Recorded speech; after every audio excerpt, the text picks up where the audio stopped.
Hey, I'm Shabir Sultan and this is Project Zero. We are joined by one of the biggest names in Singapore radio, Joakim Gomez, for this episode. Joakim Gomez is a DJ at Mediacorp's English hit radio station 987. Joakim emerged top 5 in the second season of Singapore Idol 2006 and became a household name since then. He has hosted 8 National Day parades till date. To elevate the conversation, we also have JJ Neo. Since 2015, JJ has collaborated with indie electronica music producers from the US, UK, France and Australia, whom she writes lyrics, melodies and also sings for. She enjoys exploring different genres of music and wishes to translate her indie electronica elements into Mandarin pop songs. In this exciting episode, we ask the following questions. Are Singaporeans supportive of their homegrown talents? Is social media a boon or a bane for the music artists of the current era and the untapped power of the Singaporean artists? This is Project Zero, a journey to discover the Singapore sound.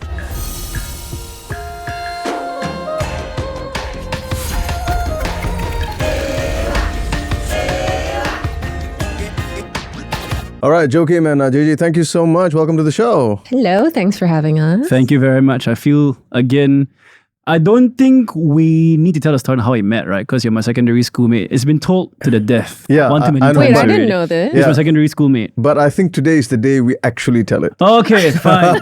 Yeah, all right. So before the times of Singai Nadu and all the other songs that he's done for here in Singapore in the Hollywood scene, correct? Hollywood, Yeah, right? Hollywood, right. Who was Shabir, this guy on the piano at my secondary school, Chong Secondary School. So he was in Sec 5, I was in Sec 3. Yeah. So he would always play the piano. And me being able to play as well, join him and play it. So one day, him and a bunch of, these guys who are Indian and speak Tamil, and I don't speak the language at all, I saw them dancing. And I was like, hey, can I dance with you? It's like, sure, why not? Let's take part in Anti-Drug Campaign 2003. Oh, we got to write a song. So Shabir and I write a song together. Whoa. Which will never ever be heard live. You never see the light. Anyway. I was just about to ask because it would have been such a great conclusion to this story. It's okay. It'll be a disaster. Yeah, please, Oh my please God, don't. That's really cute. Yeah. Yeah, This is really cool. Yeah, I remember sitting down playing the piano in the Hall. assembly, right? Yeah. The hall, which has seen a lot of events and, Yes. and things happen that Yeah. place. I remember I was playing after school, and he comes in and he joins in. And sometimes we'll play together, Yeah. Yeah. and then we'll be talking. And I asked, Joakim, what do you want to do? And I think he said something like, I think I want to do something like this, man, like be in the scene, Yeah. like, something along the lines of entertainment, media, that sort of thing. Yeah. And he asked me what I want to do. And in that same low voice, bro, one day I want to compose music. One day. He's always one sounded day. exactly the same. And look at him, this guy, Same- award-winning composer. Same voice, different face, younger Yeah. face. Yeah. So I think that's how it kind of started for us, the both of us, and it's just crazy to like bump into each other again and again in NDP and other events, and we can't forget but think about that. So we just bought you with that story. I'm so sorry about that. No, I now, think now, it's- now she feels left I out. feel, Yeah, yeah. now I Gotta feel find a like I should- connection include- now. yeah. I shouldn't be in the middle. Yeah, I that's should be, true. like, We should have over put it there. Yeah. No. But that's how, like, I mean, you guys met similarly. You guys were great friends before the show. Oh yeah, You're not, right? You're totally. no, a lot of people don't know this, but we're best friends. How long have we known each other? Like What's the story? 20 years. 20 years. Okay, Ken. All right, JJ. Well, Whatever you say goes. yeah, Let's so- go. But that was a great thing where you said that you met in a show, Gift of Joy. Yeah, Gift of yeah. Joy. So the episode was actually with Michael. If you walk past Wisma Atria to Takashimaya, you would see him playing the sheng. And what did you donate to us, JJ? So I gave him like a laptop, a microphone, basically like equipment that would help him further his kind of interest and career in music. Yeah, he has a really cool instrument. For those of you who don't know what a sheng looks like, how would you describe it? Okay, let's put the picture here. Yeah. A sheng Ooh. is going to appear Right now. here. Yep. Thanks, post. Sorry, editing team. Okay. Yeah, so it was really cool that was how we met. And now we're back again. So this is our second time meeting. Let's talk about your beginnings with music itself. Okay. Like Joakim was playing at home. Wow. So my dad was my biggest person that influenced me on what I listened to, what I grew up on. So, of course, he grew up in the 60s, 70s, 80s. So, a lot of the Beatles, a lot of Creedence Clearwater Revival. So, Your dad was honestly, Indian, is it? He's like Indian. There's a bit of Portuguese in us as well. Right. So, I was going to say, I'm a bit of an old soul when it comes to music. Like, if I look at my vinyl collection now, $8,000 just like that, gone. So many records, right? There's like your CCRs, the Beatles, there's your Marvin Gaye's, and then there's your Taylor Swift's and your new age music. So I think I'm a very eclectic person, but of course, like there's your Michael Jacksons as well. And then when it comes to local music, to be honest with you, when I joined Singapore Idol back in 2006, I thought that was it, like Taufik. That's all. Like we don't have that much local bands, except for maybe say Electrico, or even was it Parking Lot Pimps from a long time ago? Yeah, Parking Lot where there was Pimps, like Vanessa Fernandez part of it. What up, Vanessa? Yeah. And yeah, that was it. And then I got exposed to so much of these local bands, like the Firefight back in the late 2000s, and then there's Caracal. So all these local bands, and then my knowledge of it grew. And now on 987, I remember my first ever audition talk set, right? I said I wish to do more for the local scene. And thankfully, for the last 11 years of my career so far, I've been, in a way, if I say so myself, giving back to the music scene here in Singapore. JJ? Sweet, man. That's so nice. Wow, I think I have a very different background in terms of like artists that I like to listen to. I grew up listening to both Chinese pop and English music. So I used to be like obsessed with the girl bands in Chinese, like SHE, or like at the time there was like Fahrenheit, like the Taiwanese bands, right? And for English, it's really strange because I was about 11, I would say like 10 to 12 years old. I had my own Discman. Does anyone know what a Discman is? Yes, of course they do. I know you guys do, but I feel like so many people don't anymore. They don't, yeah. So I would buy CDs, right, and have a huge collection. I like to listen to like Ashley Simpson, Hilary Duff, and Radiohead. So I think it was like a mistake when I bought the CD because it was called In Rainbows, that album in 2007. And I obviously I had no idea what they were singing about, but I really liked it. I was like, oh, okay, I like this. So I listened to literally like the Spice Girls, Radiohead, quite like a fair amount. And then, because I moved to Taiwan after primary school, and I stayed there for 5 years, right? So I listened to a lot of like Chinese music that was really trending at the time. And I used to sing a lot of Chinese music. And then I did musical theater in English. So it's like a mishmash of random things that really informed my my current taste in music, I guess. Right. Currently it's really strange because my playlist is so eclectic. And I think my comfort music will be like the real like oldies. I'll put on a tune. Like when I'm cooking or cleaning, I'm like B-A-B-Y, like all sorts of stuff. So really it's a shuffle playlist recently. Yeah. Do you think Singaporean artists generally use their like diverse influence and mix and put it into their music? Or do you think we're always trying to, or maybe a lot of times we're trying to mimic what's happening in the Western pop world and stuff? Do we do that enough? Do we bring enough of what's us into our music? You see, there's imitation and then there's inspiration, right? So I do feel that no matter how creative or innovative or new we think this idea is, we are always kind of like passively or very actively influenced by persons A, B, C, musical artists and whatnot. So I think that everyone already innately has that sort of influence. I feel that way sometimes when I'm composing. I'm like, wait, this actually reminds me of like this track I heard 5 years ago, this little riff or like these chords. So I think it's already there. I would say maybe like newer artists might have like not a less original sound, but something a bit more expected because that's how we start off. Like I think when I was writing songs at first, I was like 15 maybe. And then when I got older, after JC and uni, I wrote indie electronica for a lot of like, I know it's very diverse, right? It's like, it's crazy, yeah. So it was something new for me. And then I based what I wanted to write on a lot of reference tracks, right? So I don't think it sounded particularly like original or groundbreaking. It's quite difficult because I think most of the revolutionary stuff has already been done. So I think maybe like some newer artists or like their first track might sound a little bit like, oh, this actually sounds like this artist, reminds me of this person. But as they progress, I do think that you can kind of see people come out of their shell and start to create what we call their own style, right? That very like elusive term, style. What is your style? Yeah. I'm going to echo whatever JJ said, but also I also say rather that I think in today's world, a lot, not just local, but a lot of musicians are also pampered by social media.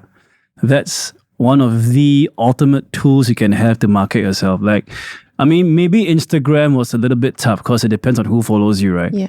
But then now you have TikTok. Yeah, true. Where I'm going to just list out a few names of people that I see, at least here in Singapore, that they really market themselves on TikTok. Gareth Fernandez. For every song this guy has, he'll drop 20 videos on TikTok. And look, it gets the word out there, on the FYPs. You got Benjamin King, who is such a great TikTok content creator. Yeah. And he also goes, hey, by the way, I do music on the side as well. And the amount of views that he gets for videos, it's relative to his music views as well. And then you have people like Gene Seizure, Estelle Fly, Elsa Michaela, so many people who just put out stuff on TikTok with the hopes that it will go viral. And depends on the algorithm and audience interest. Some of that might do well.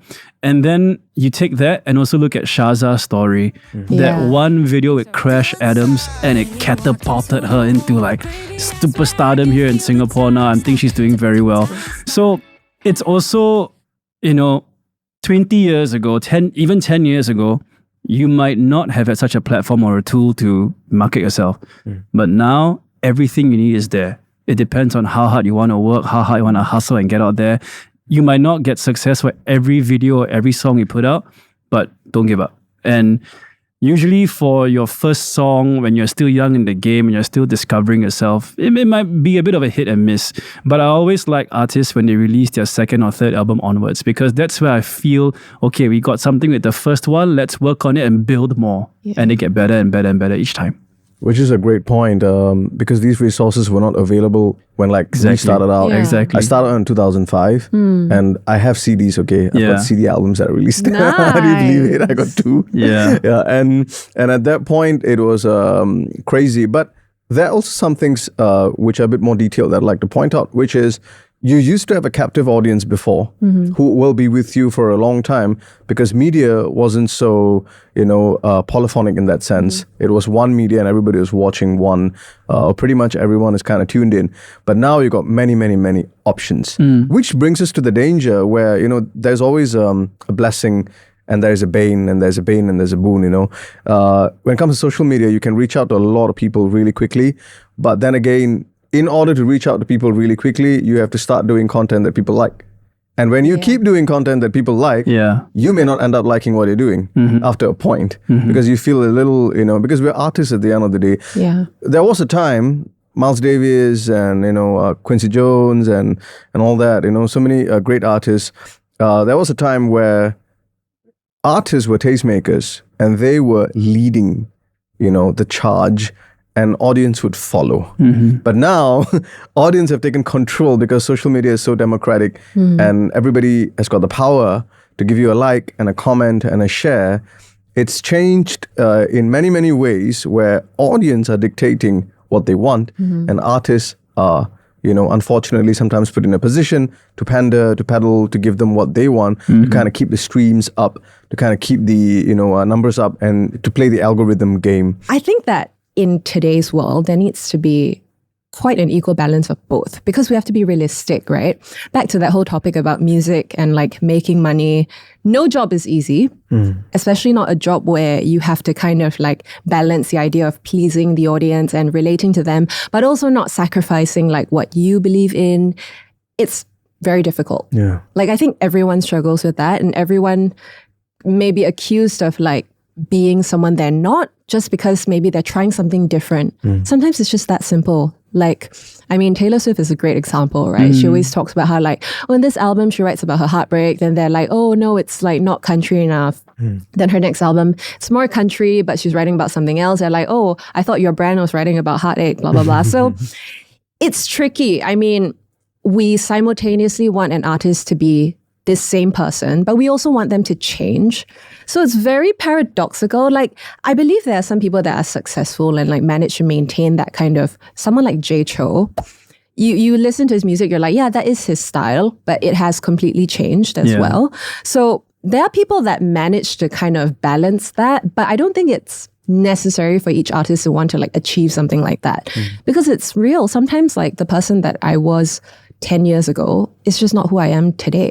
So I do think that that's something we have to learn to accept a little bit, as long as they're being sincere, right, about conveying a particular message. So this idea of like authenticity, I'm honestly... No, I was going to say another example, Beyonce doing country songs. Okay, There you go. But interesting. She's built such a huge following, like people who worship the ground she walks on, to the point if she can put out a rock album, people will still buy it because it's Beyonce.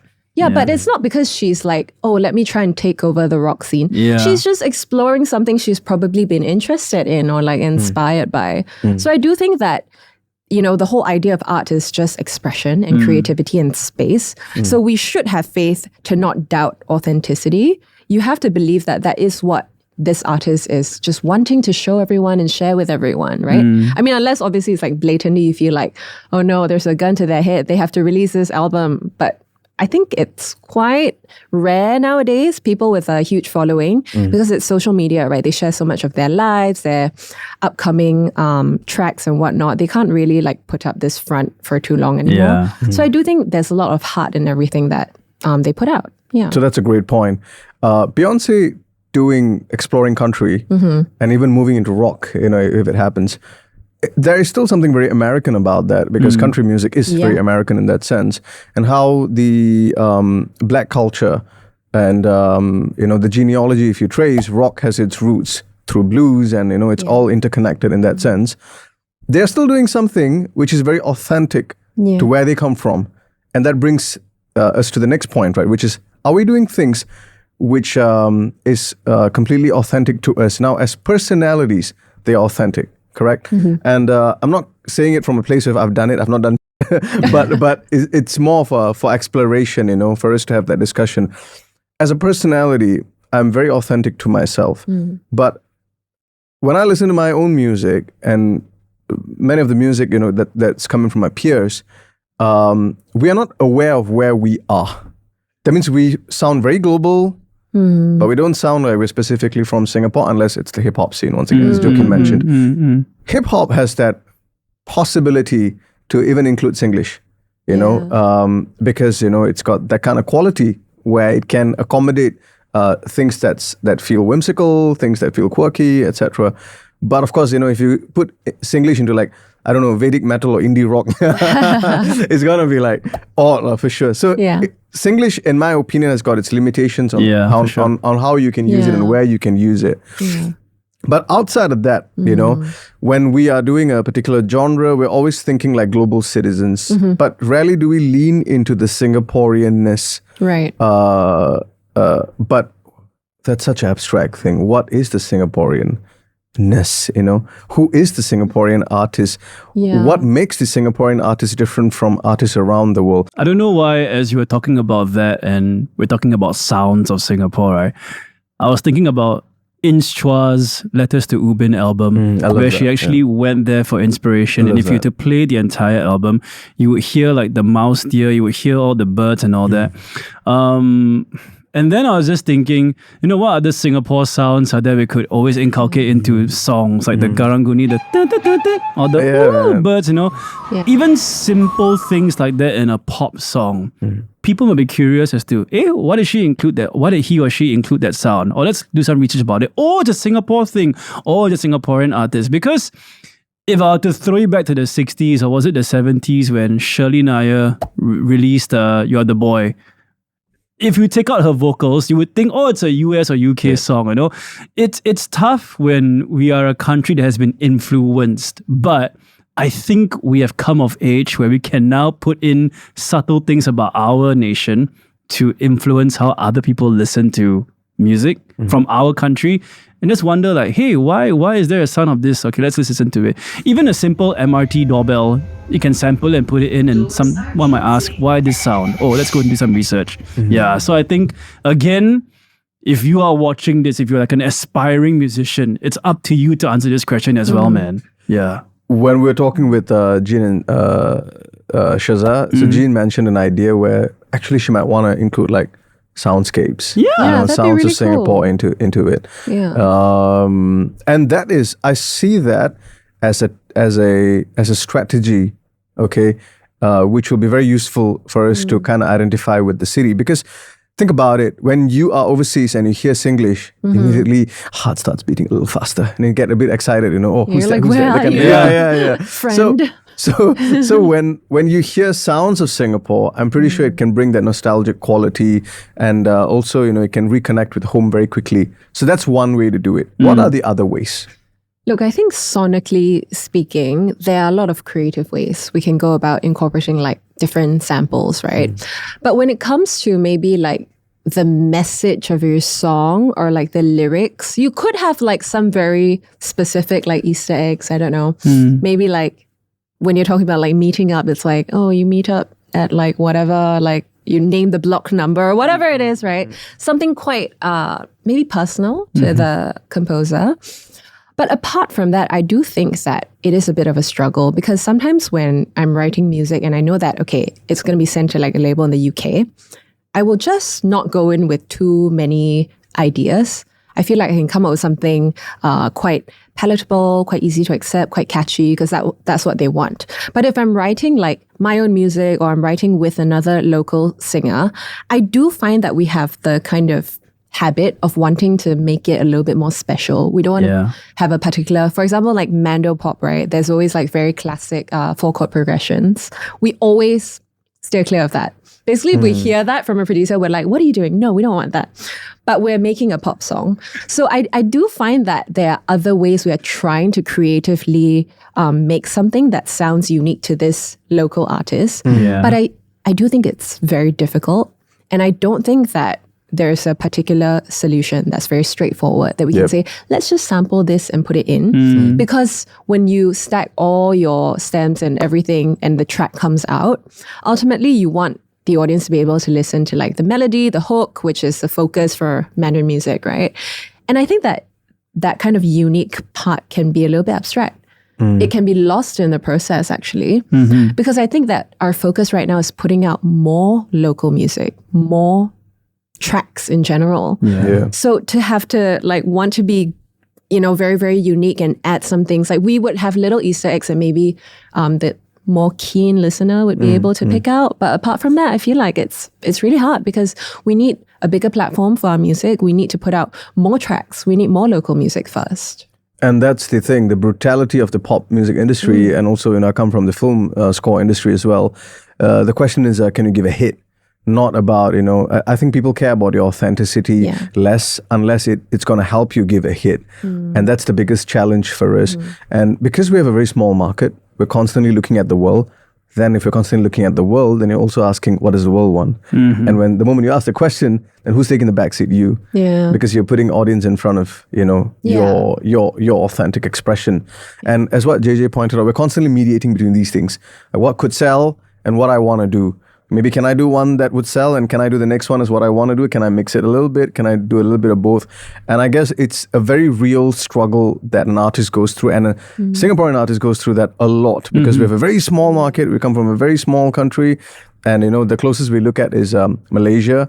And the moment you start looking at something, I feel like it'll start influencing you. Even if you start looking at Malaysia as the market, you will end up writing things which are a bit more neutral that everyone can, relate to, unless you're Akim Jahat, who wrote the song Woodlands, and everybody in Malaysia is singing Woodlands. I think that's an interesting thought experiment. Someone who writes a song called Woodlands, but everyone in Malaysia, in that concert, they're singing along. That is one example of leaning into your authentic self, paying off, like really paying off. Do you think, you did mention that we need more platforms where we can express ourselves authentically. But are Singaporeans actually interested to listen to local music artists? Joakim is like at the forefront of this. This is a really interesting thing because a lot of people like myself, when I was like 13, I was not interested in Taylor Swift, but she was everywhere. And every radio station was playing her song. I'm still not interested in Taylor Swift. Wow. I appreciate... This guy said it, that's it. No grants for you. I'm not gonna cut it out. But her music was in my life because she was everywhere. So even if she's not my taste, I was like obsessed with Radiohead, like seriously, for the longest time. So even though she was not my cup of tea, I had like at least a couple of her songs on my playlist because I'm like, oh yeah, I know the song, I'll just add it in. It takes exposure to build like familiarity and then sort of like some sort of likeness or possibly like a fandom. Yeah. So I think that that's the first step. It's not like, oh, when you first play the song, everyone's going to fall in love with it. Yeah. There are some songs on like an album, maybe Ariana Grande recently released her album. So I would like, every time an artist releases the album, whether I like them or not, I will play the entire album through just to like experience it. And then some songs I'll be like, oh, this is cool. And then some songs I'm like, oh, that was okay. But the more I play it, the more I'm like, oh, that's actually really cool. I just noticed this part, that part's really interesting. So I think that exposure is number one. Because things like, oh, if I incorporate the MRT sound, I incorporate like this tiny little bit about like Somerset or Orchard, they won't notice it until maybe like the second time they're hearing it. So I do think exposure is the first step. It's very difficult to create a song and have everyone instantly fall in love with it, even for Beyonce. You know what I mean? Like, it's difficult. You can love the person, but to be like, that track is so cool. Who is this person? That's even more difficult. Right? I'm going to use the ultimate play cheat example here in Singapore, the Sam Willows. Back in 2012, you combined 4 very good-looking people. Each of them have their own X factor. They made music together. They traveled the world. They went to the US, and ever since the collaboration with Lily White for Glass House, and when it was known that a Singaporean band is working with a Grammy Award producer, Lily White, wow, okay, let's go have a listen. And then you see all the local festivals featured them, and even recently during Coldplay when Riley brought them out to perform alongside her, the cheers for them were fantastic. And it shows that, you know, for me, the reason why I say that I'm playing cheat is because they're a perfect example of everything coming together as one. The looks, the social media, the marketing, the talent, the music, and people, they know them and they can sing along to songs. And then you have people like Sugar Shay, another play cheat example, who really inculcated Singapore dialect into his songs. His music videos were very relatable to a Singaporean. Like, who shoots at an HDB block for a music video? Sugar Shay, you know? Yeah. And even tonight, you can recite the Ipe Kopi Siu Tai, like that line.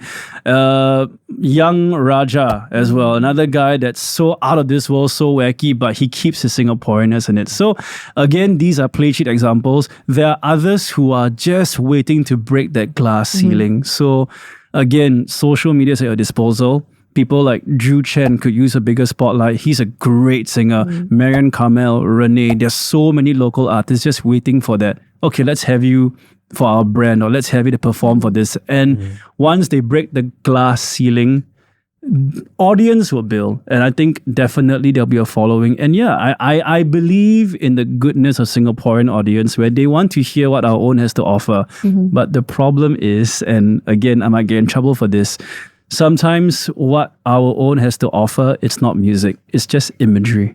You know, the image of a person. Yeah, you know, you're good looking, and in the studio, we can produce and work on your vocals and produce and work on your songs. But for example, if let's just say, okay, you know, a major brand is opening here in Singapore, we're going to get this person to sing for us. When you do it live, it doesn't match up. And that's where all the comments like this also can. This one got talent, you know what I mean? So again, it's an appeal to brands and, you know, people here to do your proper research. There are good ones who can sing live. Yeah, they might not have a pool, but you give them that platform, they'll always be grateful to you.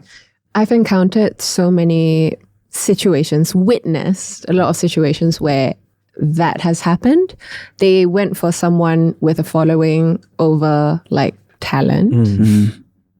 It was just like not good for anyone. So I really do think that that's something that needs to change, but it's also kind of out of our control. Yeah, I know it is. But that's not just the Singaporean thing. Like, I think it happens all over the world, right? Yeah. It is so easy to create an image, an illusion. But when that curtain falls and you're supposed to do it live on the microphone, good luck. That's what I'm going to say. Good luck.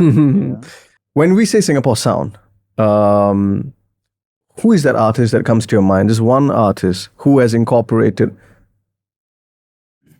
that into their music and their artistry. JJ.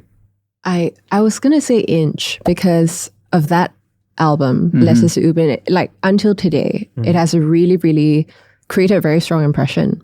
I do think that that is like a tribute to the country. So that would be like the first name that comes to mind. Yeah. Because I don't think there's a particular Singapore sound like, oh, it has these chord progressions, that instrument, this and that. Yeah. It's like Singapore food, you know? Yeah. You get There's what I mean? nasi lemak, We're there's an chicken eclectic rice. melting bowl of They're going to be cultures. sounds, not sound. Yeah. There's not going to be one sound, right? For me, it's a very tough fight between the Lion City Boy for what he did before the age of social media, and also Sugar Shay for what he did during the age of social media. So I think these two for me, the lyrics in their songs, you know, if you listen to it, Singaporean confirm, you know what I mean? Yeah. But again, R&B and hip hop, and rap, it's so easy to express and put it in there and rhyme those words. Yeah. Yeah, I mean, you got Wu-Tang Clan, right? Yeah. Which is bringing, exactly. the Tao into hip-hop. And that's crazy, right? It's only possible because hip-hop is so open to absorbing cultures from outside. Yeah. And that's something which the genre has on its own. But of course, when it comes to the other genre, it's going to be a bit of a challenge. And talking about genres, have you ever thought of, or have you done blending the Mando pop influence that you have, the Chinese pop influence that you have, with indie electronica that you grew up on? It's more like the reverse. So I've blended indie electronica into Mando pop. I think that's What's the track? easier to do. I'll send it to you later. So say Yeah, now, and- like, increase streaming okay. numbers. Go. so for my own, I released a song called 北极星, which means like Polaris, like the North Star. And production wise, we decided like, let's pay a bit of tribute to like so older school Chinese R&B and a little bit of like the indie electronica beats. So some stuff is not like entirely noticeable. We just incorporate it and then it gives the whole song a different feel. So actually when it was playing, like a lot of people didn't know that it was like Singaporean, but they were like, wait, no, JJ, you're Singaporean, right? I'm like, yeah, I am. And they're like, okay, that's really cool because it's like a bit nostalgic. It has different elements. So I think that's easier to do. The other way around might be difficult because Mando pop can be very specific in the kind of like progression that Got a they particular like. structure. Yes, there's always that structure, but I love like breaking that structure. A really good example is something like verse A and the second verse just being completely different melody. Because in normal ballads, right, it's very, very common that it's just the exact same melody, exact same phrasing, everything. So you guys know JJ Neo, right? He produces for a lot of like Korean artists and does his own stuff. I really like his stuff because it's so different, and at the same time, when you kind of listen to him sing his own Mandarin songs, you can be a little bit like, oh, wait. The way he just like enunciated that word, that sounds like a little bit local actually. So it's through his enunciation. I don't know if it's on purpose, but I mean, he's Singaporean. So maybe you just can't help it. Yeah, so when he sings and like you listen to his stuff on the radio, you're like, oh, this music sounds very different, but like he sounds Singaporean. So it's like a mishmash, right? A very nice kind of like harmonious blend. And that's something which I'm pretty sure like he's not forcing. It's happening very naturally, you know, and it's something that's happening in a very subconscious manner. Yeah. The last reel that I did, I deliberately explored in terms of lyricism, okay? I got this line which says, fortify odamba porturil paragi, which means like make yourself stronger through the, art of war. Okay, and then dhikr and dhyana work on your inner chi. I say that. So dhikr is the Islamic form of meditation where you repeat a particular phrase praising God, and dhyana is, you know, in Hinduism and in Vedic philosophy is meditation basically. What you do in yoga and stuff. Dhyana, work on your inner chi, which is I love that. your energy or something. which is coming from, you know, the Chinese philosophy, you know, Taoist philosophy. We talk about chi. Now, this could only happen because I'm in Singapore. Yeah. This blend of lyricism happened because I'm in Singapore. Yeah. And I'm Indian and I'm Muslim. I understand the Vedic philosophy a little bit, and I'm interested in it. I grew up in a Muslim household. I read books about Taoism and Sun Tzu's Art of War. Yeah. And this happened because I'm here. And it would not have happened if I'm anywhere else. And this only happened now. I'm like 39, man. It took a very long time to understand that, damn, I could do it because I can do it. That's the thing. And I never thought about it because I always felt like I need to cater. I need to cater to the market. And when I put it out, the reel is doing well. Yeah. People suddenly connect to it like so quickly. They feel like, I never heard this combination. You know, you said everything has already been done. It's true. That's why the Unabomber went to, you know, do that right? Because everything is done. He wants to erase everything to the ground and restart it again. But music is like colors, right? Yeah. And lyricism is like colors. The more you mix different blends, you're going to put 25% purple, and the rest is going to be blue. Another person is going to make it 26%, and because of that, there's going to be a slight change. The change could be subtle, but the possibilities are all there. So I realized that, hey, being a Singaporean, I've been exposed to all this. I need to bring it into my lyricism, and I tried it. And it seemed to pay off, like what Joakim said. Social media is the place. It's the place to try, man. You just try it. Yeah. It doesn't matter, right? I agree, yeah. It's free. Upload your videos. Back in the day, you got to print a CD, and if it doesn't work, you're screwed because you spend so much money, effort. Just one reel. It's just going to take a few hours. Write it down, give it a shot, see how many people are connecting. And it looks like people are connecting with this kind of lyricism. Yeah. But truth is, it took me so long to find that way to blend it in. And I have done it in my previous songs as well. But then again, I'm not going to pretend like, I've been doing it for so long. I know what exactly to do. I've been so lost and confused. But now I feel like I found myself because I'm finally in this sweet spot where, I don't need to be someone else. I don't need to be something else. You know? So I guess I'm coming from that point of view, and it's still a very early point for me. It's still a point of experimentation because it's only on reels. It hasn't transpired to... On this level, I've done it on a more subtle level in my songs, but on this level, I've not done it yet. And I've not done it outside NDP, like what Joakim said. You should. You really should. I want to try. To try. And one of my films, the opening score, I would have included the Erhu as the main, lead. It's a Tamil film. And it's screening in India, Hollywood, and then there's an Erhu. And nobody's questioning that. They say, it's so cool, what's that? The kind of thing. I was going to say, you have done so as a producer. For the drug song, is it? No, not our song, no. For Abang Sapau's Nomad. Oh, yeah. You worked on that. I remember that song because that was such a you should hear it. I haven't heard it yet. It was a very good song where you put in so many instruments that can showcase Singapore culture. It's for the Great Singapore Replay too. Yeah, I know my stuff. It's all in here. Damn. Shout out Abang Sapau. Yeah, you have. And it's great. I love that song. Shout out to Jason Galchin, who was the producer for the track. We were in the studio together. We included the gamelan and things like that. And I think it was a great experiment, and the track turned out, pretty dope. Yeah, we like what we heard. And that's also because, the Great Singapore Replay by Temasek offered that foundation for us to be as Singaporean as we can be. Yeah. And that's something which is a different narrative to be as global as you can be, because the market is out there. People need to listen to you and like you. So don't be too Singaporean, So I think that's the constant struggle. But in all honesty, when I lean in, right? Yeah. When I lean in, I feel good. Now I feel like, you know what? All that, man. Let's just do what I want to do, Let me try it. I mean, how long do I have to live? Yeah. Correct or not? Yeah. And it's music. You're meant to have fun with it. Yeah. I'm supposed to explore myself and experiment with whatever that I want to experiment. Yeah. And I can. That's the thing. Like, if I was for an example, if I came from Taiwan, okay, I cannot call Ridwan and say, hey, I want to record some Rabana. I want to record a Kompang section for this. I can't do that. Yeah. If I was from South India, I can't call someone and say, I want a Chongron for my, I could if it's online, but I can't meet and collaborate, you see. But I'm in Singapore and all of this is possible for me at my disposal. But why don't I not use it? So, you mentioned something really interesting. That parallels like my childhood, because when I moved from Singapore to Taiwan, I think I was like one of 3 Singaporeans in the whole school. So they'd be like, what's Singapore like? And then I would tell them, well, we have all sorts of people there. So I really explain how diverse it is. Because then you really start to understand we really have all kinds of people here. And that's really cool.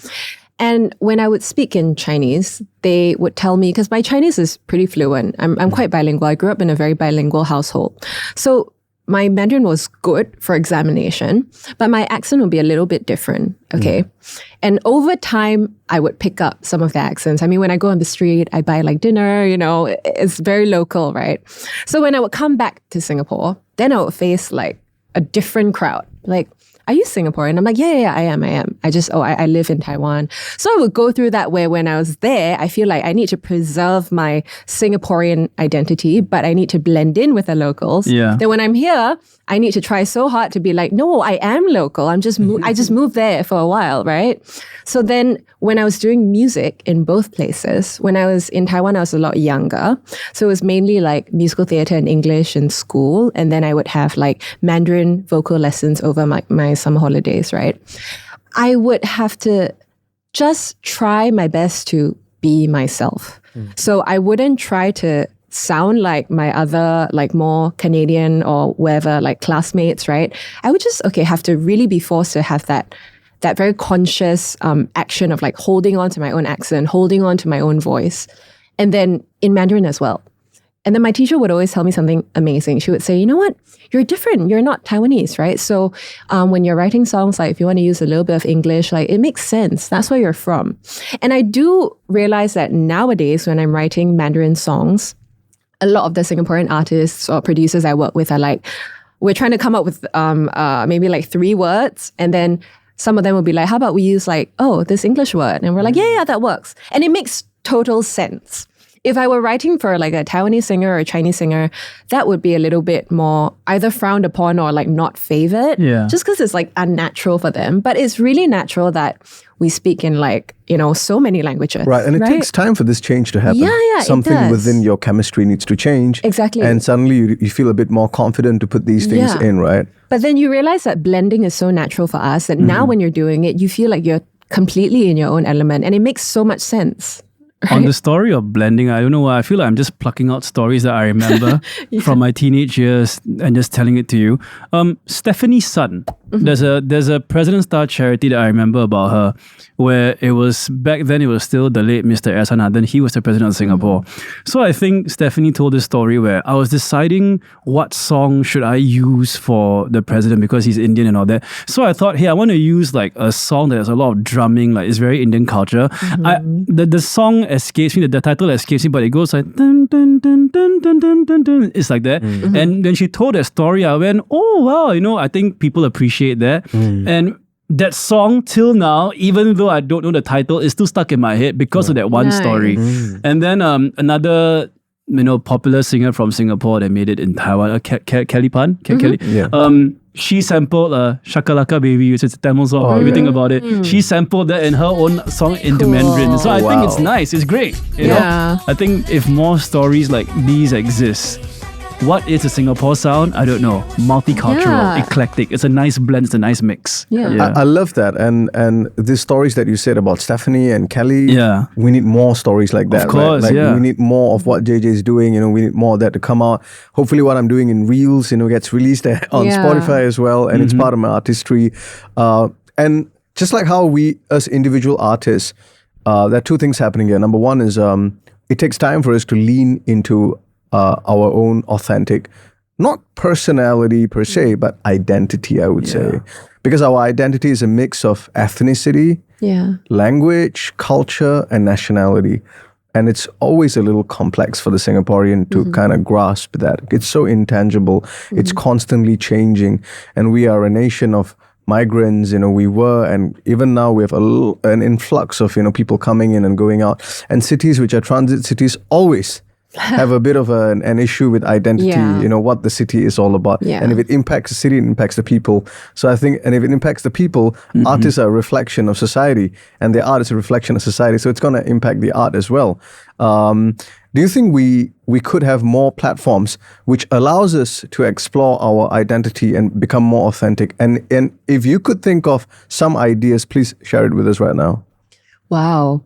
Probably more open conversations. Like, I think in school, I'm not sure how it is recently, but I remember back in my day in primary school, like we I'm so sorry. As if she's very old, Joakim, I apologize. You're a baby. Like. Yeah. Compared next to us, Thanks, guys. So, like back in primary school, right? We had music lessons where we just learned how to play like simple chords, like different instruments. You learn to play chords. We learn to play recorder. That's all. I was gonna say, and the recorder was like a staple, right? Yeah, just go to Popular and buy one, right, for like $5. And then We would learn like very simple chords, like each key. And then that was it, right? But I think that maybe we can do a bit more when they're a bit younger, because you never know who is genuinely like going to develop a very strong passion for So you're saying like they could learn cultural instruments from other cultures? Or maybe we could educate them a little bit about the local music artists. I love that. I mean, more than just the 4 national songs we learn, Muneru Valiba, Chan Mali Chan, Yeshiwo Ikaran, and then that one English song that we all know, Home. You know. So I really feel like just starting from something as simple as like the school curriculum, simple in concept, right? You just kind of dedicate like 10 minutes in a week, right, to let them listen to like some new music and just to introduce like Singaporean art to them. Or in art class as well. Like some artists. There was a point where artists were touring schools. Yeah, they still are. They still are. Escape Invasion. What up? Oh, cool. That was a great. Yeah, that was awesome. a great. But it's not going to be up anymore, right? I don't think so. Yeah. It's No not. That's what we hear. But 987 played a very close, a very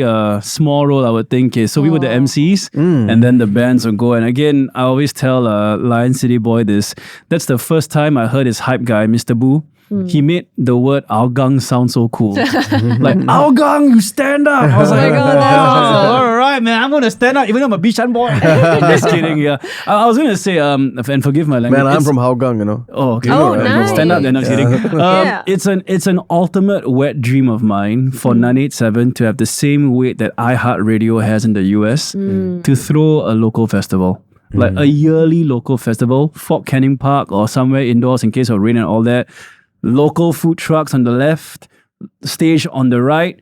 Go there, That's really immerse yourself in That's a local great music. idea. You know, it's a wet dream of mine. I've been saying this for the past 5 or 6 years You now. should pitch We it. are You should no, I pitch it. have. You Trust me, have. we are going to make it happen. I think that'd be cool. Sonia, myself, we want to make sure that we fly the 987 flag high. Look, in terms of a radio context, where do people go to start their radio journeys? It's 987. And I think if we start them young, if we expose them to more local music and local flavor and show that we are doing our part, more than just 987 Singapore sound, there has to be every single DJ on board that same agenda of like, hey, let's do more for our local scene. I think we are onto something. Yeah. Because it's for us. It's us, actually. It's a representation of us. There's no us and them, you see. I mean, we're all in it together at the end of the day. And I love that because it's a multi-pronged approach where you have something happening in schools and you got something happening, you know, out there where people can participate. And that's what it needs to be. It needs to like kind of take you from all directions, not just operating in silos. Like there needs to be a coordinated effort for something like that to work out, right? You need to let them know that, look, all these people exist in the first place. Because recently I was speaking to some kids from ages 4 all the way to 16. It was like a dance competition and a lot of them had music with them, right? So I was like, oh, let me listen to your track. And some of them I felt like they're lyrical dancers and they're contempt dancers, right? Actually, like some of Lin Ying's tracks came up in my mind. I was like, Lin Ying is great. yeah. And I was like, she's oh, it great. really suits like their kind of movement as well. So I asked them like, oh, have you all considered using local songs? And they're like, oh, there's local music. I mean, they're very young, but the fact that they have no idea and all they see on TV or wherever is like Taylor Swift, they're never going to know. So we definitely need something to like kickstart this whole... And can I add this? Yeah. Respect the local musicians. Yes, they need the platform, but doesn't mean they perform for free or like Thank a you token sum. very much. No. Pay them what they're worth, people. Yeah. Like enough of, you know, paying peanuts, getting monkeys. Enough. Respect them and they will respect you and what they do as well. Keep it respectable. And if you lead the way, if your organization leads the way, I think people will follow suit. It's really sad because when we're starting out, right, we just want a stage, we want a chance. So we'll do like stuff for free at the and beginning. people will exploit that. And they will exploit it because, oh, I didn't pay you last year. Why do I need to pay you this year? You have to pay every year. And then, for example, if let's just say JJ starts doing it for free, right? And then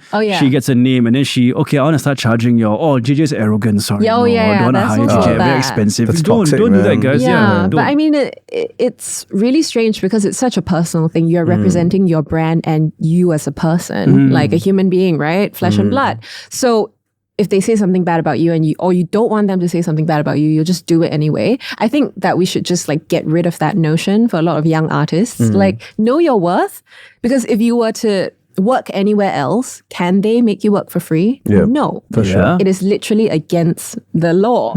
So why can we accept that when it's like a musical thing or like anything to do with the arts, right? There you go. Yeah, we should really kind of stand firm on that. And even if this kind of news comes out like, oh, this artist is so new, but she didn't want to do it for like free or for like $30 or for a lunch. Oh, she's so arrogant. Who is it going to look bad on, frankly speaking, right? So I think that is a very good point. Come on, MCCY, do something. Guys, I'm just kidding. please. I mean, there is NAC and there are other bodies like Temasek and, of course, the governing body, MCCY. Yeah. And private organizations, Mediacorp, and a lot of platforms are there. But do we feel like there is a lack of continuous coordination between the platforms? Things happen, but they happen for a season or time, and then it's done, and then there's another thing that's happening. Do we feel like there needs to be efforts which are interconnected between the multiple bodies, private institutions, government, schools, parents, artists, public, and the effort needs to be continuous? In an ideal world, yes. Yeah. Okay, not to sound like a company guy, but I'm really proud on what Mediacorp has been doing in the last few years. Actually, maybe say from 2018, 2019 onwards with the countdown shows, I think they involve as many local artists as they can. And I'm very proud to see that. I remember talking to an executive producer one year saying, you know what, enough of the lip syncing, enough of getting international acts over. This was when I had some weight as a 9/7 DJ, not like when I was still fresh and new. I said, why not just feature more local artists? We actually have a lot. And that's where you see people like Abang Sapau, Young Raja before he became really big in India, Jasmine Soko was on it as well. So many that we see, very proud to see. So I'm very happy that at least the company that I work for, we are doing something different. Yeah. I do believe that lots of good intentions out there and a lot of people trying different things. But I feel we need more TGSR. For sure, yeah. We need more escape invasion.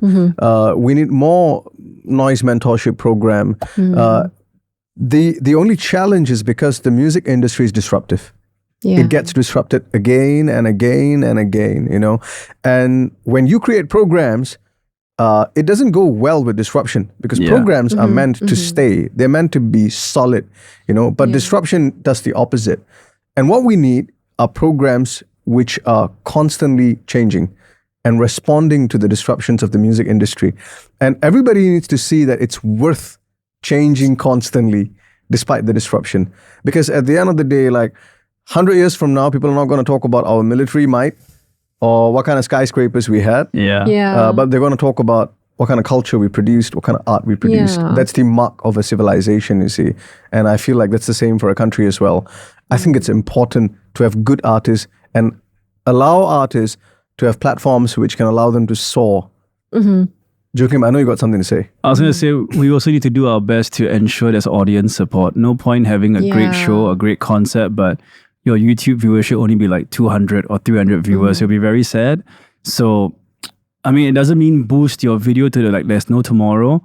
But again, let's try to find a way to balance audience retention and also exploring new platforms for new artists. I do want to add on to that. So a phenomenon that I feel like we all kind of observed over time, and it's always been this way, a lot of Singaporeans don't like to, or are just like not attracted to local music, even though like you can play a track for them blindly, not tell them who sang this, who wrote this. They can think that, oh, this is a really nice song. Who sang it? If you tell them like Jane Tan, they'll be like, huh, Singaporean, really? We shouldn't be so surprised when we hear like real talent because we have that here. Yeah. A lot of our producers and composers and musicians have to go overseas because the audience reach is just not here. So and also after you go to overseas and you come back, it's different, you see. That's different. Then everyone's perception of you will be different, right? Yeah. But there are Singaporeans that are based overseas long-term, or they work in Singapore and write for other people elsewhere because it's just there's no local audience support, or I don't know why there's that reluctance. Like it's not cool. Do you think generally Singaporeans lack confidence in ourselves? Because that happens in soccer as well, in sports, football, and then it happens in the arts as well. I do think there's a little bit of that mentality. Yeah. Can I give a different point of view? Sure. And again, this might get me in trouble. I feel the common Singaporean, when they're exposed to local music, is what they see on TV, is what they hear on radio. And sometimes what they see on TV are people who aren't singer-songwriters or musicians, but they are lip-syncing to a song for a show. And in their idea, this is our local standard. You know what I mean? So that's why, to a point where a musician could release a track which sounds good, but because in their minds, they think it's the same standard, without even listening to it, there might not be a support. So again, I echo what I said a few moments ago, where people need to do proper research on who to feature on these kind of shows. Brands need to do research on who to feature for their openings or performances and events, because there's a talent pool of people waiting to break the glass ceiling. Once they do, you trust me, you take a risk with them. And I know them to be great. I can give you names if you want, just slap me a DM and they'll be more than happy to do it for you. So I think we have a huge responsibility as what we do as a radio professional, singer-songwriter, and even the private companies you mentioned as well, on who we feature and the type of shows that we do. You know, what worked 30 years or 35 or 20 years ago, it doesn't work anymore. You know, if Singapore is an aging population and you want younger demo and younger viewership, how would you appeal to them? So, you know, you just mentioned how you would appeal to them, right? The big problem is, I think a lot of times maybe we're afraid to put out something that we want to introduce to the audience. What we are always trying to do is to put out something we think they will like. So maybe we'll put up like people that we think they will like to watch rather than appreciate the music. And that's why that combination will kind of result in this very, very like, you know, unfavorable perception about local music, right? So I do think that we, as creators, right, as creatives, we need to be able to say like, hey, let me introduce someone to you, introduce something to you. Like as a radio personality, you can tell your audience, oh, I have a new singer I want to introduce you tonight or today, like let me play their song. It's really cool. She's like 18 from wherever, and then you just play it. And they're like, oh, this is cool. That's just how you kind of get things out there organically sometimes. And I think we shouldn't be afraid to do that, right?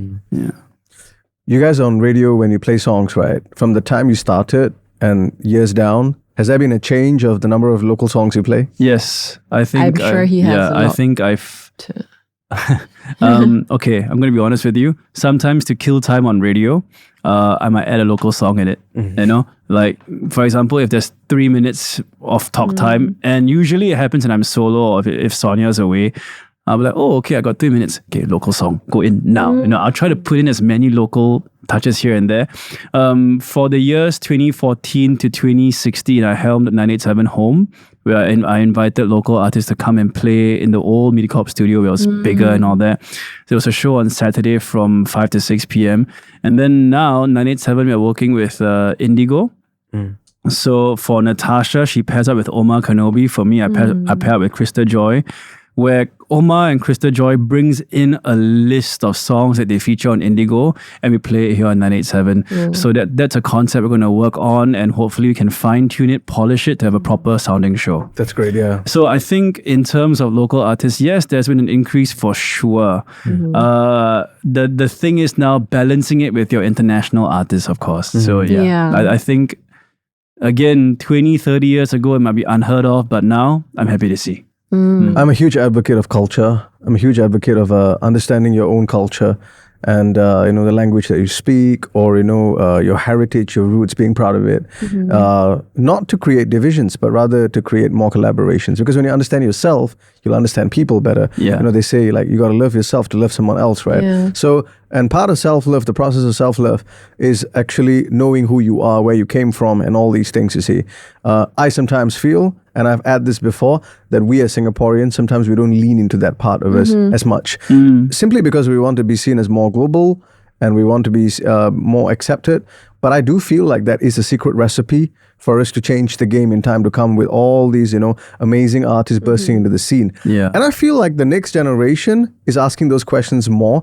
We're kind of because we're millennials, right?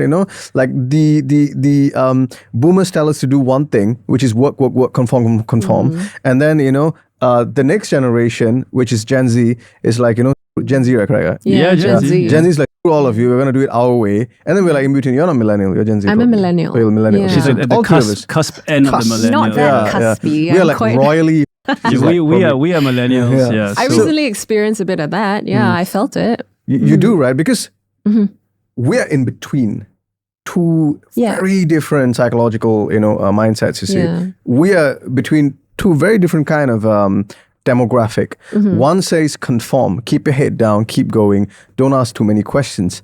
The other says everything, question everything, And I feel like, because I've got two teenage daughters, and they are very... of course, they're Western educated, and culturally, they're watching material that's coming from the West. But at the same time, they're very proud of their culture. They're very proud of who they are and where they came from, and they're very proud of the language. They may not be able to speak it very well, but they identify themselves as this and this. And I think that is kind of shifting to a certain degree. And but is that, I see it as a superpower that the Singaporean would have. Because in many, many Western countries, they don't have multiple cultures, let alone a single culture, to enrich themselves as artists. Yeah. I feel like we have it.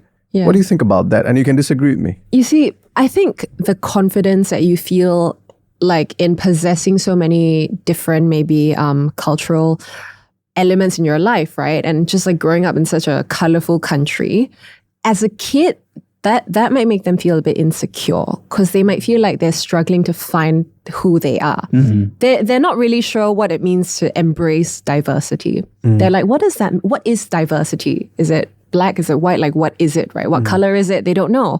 So I think that as a kid, it's a bit difficult, but I'm really happy to hear that your daughters, really like to embrace like certain cultural elements in their own lives and like their heritage, right? So that I feel is something that a lot of younger people struggle with. So I was just saying, I was working with children recently for, I was hosting a dance competition, and they were doing dances from different countries and a lot of different genres.